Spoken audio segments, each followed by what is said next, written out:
अस्सलाम वालेकुम, क्या हाल है सबके। मैंने वो लास्ट वीडियो जो बनाई थी वो बताई थी कि 40 पे कोई आउट नहीं है इंडिया का, 41 पे ही आउट हो गया और वो बहुत ही कंट्रोवर्शियल आउट था। मेरे मुताबिक भी वो आउट नहीं था, वो कैच और ज़्यादा देखना चाहिए था। क्योंकि अब अगर आप देखो बार बार रिप्ले तो आपको लगता है कि ग्राउंड ऐसा हो ही नहीं सकता कि बॉल ग्राउंड पे ना लगाओ। इतनी टेक्नोलॉजी, इतनी हर चीज़ इंग्लैंड जैसे मुल्क में अगर आप बार बार उसको ना देखो और आपको पता है कि फाइनल हो रहा है। क्योंकि अक्सर लोग जो है ना जब जब इस तरह की डिसीजन आती है तो लोग बहुत ज़्यादा जल्दी करने की कोशिश करते हैं, चाहे वो थर्ड अंपायर भी। क्योंकि ये ह्यूमन इंस्टिंक्ट है कि आप जल्दी से जल्दी डिसीजन लेने की कोशिश करते हो। इतनी ज़्यादा मैच होना, इतना इतना उस लेवल का मैच होना कि फाइनल हो रहा है, वर्ल्ड टेस्ट चैंपियनशिप का फाइनल हो रहा है, तो थोड़ा सा और टाइम दे देना चाहिए था उस डिसीजन को, ताकि चाहे कुछ भी उसके बाद भी था लेकिन थोड़े से और रिप्लेस देख के थोड़ा सा और टेक्नोलॉजी यूज़ कर देना चाहिए था।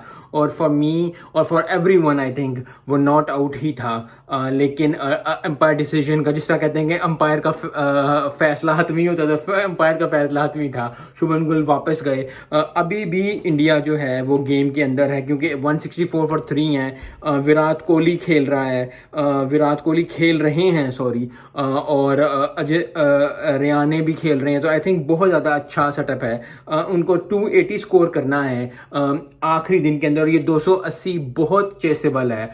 3 सेशन में एक पूरे दिन में 280 करना कोई बड़ी बात नहीं इंडिया के लिए। आई होप के जो है हमें best of the Virat Kohli देखने को मिले, बेस्ट ऑफ रैयाना देखने को मिले। जडेजा भी जो आईपीएल के आखिरी मैच उन्होंने जिताया आखिरी 2 गेंदों पे, तो वो भी हमें देखने को मिले। एक अच्छा मैच देखने को मिले, एक अच्छा कंपटीशन देखने को मिले। ये तो होगी इंडिया की साइड।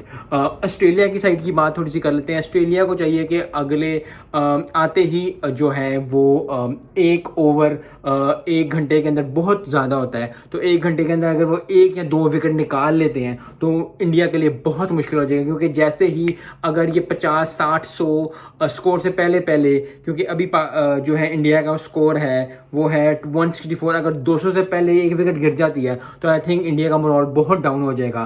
तो 1 विकेट की बात है, क्योंकि वो यही कह रहे होंगे अपने जब वो गए होंगे आज के दिन के एंड पे कि वी नीड 1 मोर विकेट, और 1 विकेट के साथ साथ हम बहुत ज़्यादा कर डालेंगे। लेकिन इंडिया की बात कर लें, इंडिया को चाहिए कि उनके पास बहुत अच्छा जो है वो ये है एक चांस जो कि वो जीत सकते हैं world test championship. Last time Virat Kohli जो है न्यूजीलैंड इंडिया टीम हार गई थी, तो इस दफ़ा रोहित शर्मा के पास बहुत अच्छा चांस है। विराट कोहली को ही सुपरस्टार बनना पड़ेगा, क्योंकि आई थिंक उससे बड़ा सुपरस्टार इंडिया में अभी कोई भी नहीं है और ना एक टाइम पे दुनिया में कोई नहीं था। तो विराट कोहली बीइंग विराट कोहली, सबकी निगाहें जब सुबह आएंगे तो विराट कोहली पे होंगी, रेहाने पे होंगी, जो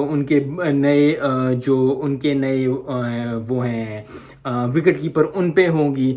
बहुत ज़्यादा जो है इंडिया को सेंसिबल खेलना पड़ेगा, बहुत ज़्यादा इंडिया को रियलाइज़ करना पड़ेगा कि वो किस के लिए खेल रहे हैं और किस लिए। बहुत ज़्यादा दफ़ा इंडिया टीम या कोई भी टीम इस तरह के इवेंट पे आती है तो उन्हें पता होता है कि कैसे खेलना, क्या करना है, लेकिन फिर भी होता है क्योंकि ह्यूमन नेचर है, प्रेशर आता है आपके ऊपर, प्रेशर में आप कुछ गलती कर बैठते हो।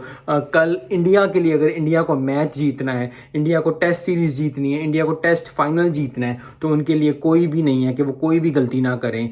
आई होप कि हमें बहुत अच्छा मैच देखने को मिलेगा कल इंडिया की तरफ से। ऑस्ट्रेलिया की बात करें तो ऑस्ट्रेलिया को बहुत 1 या 2 विकेट चाहिए जीतने के लिए। सो आई होप कि कल बहुत ज़बरदस्त टाकरा देखने को मिलेगा, क्योंकि फाइनल है, आखिरी दिन है और ज़बरदस्त स्टेज सजा हुआ है, कोई भी टीम कभी भी जीत सकती है। सो आई होप कि ज़बरदस्त मैच होगा। मिलते हैं नेक्स्ट वीडियो में। अस्सलाम वालेकुम।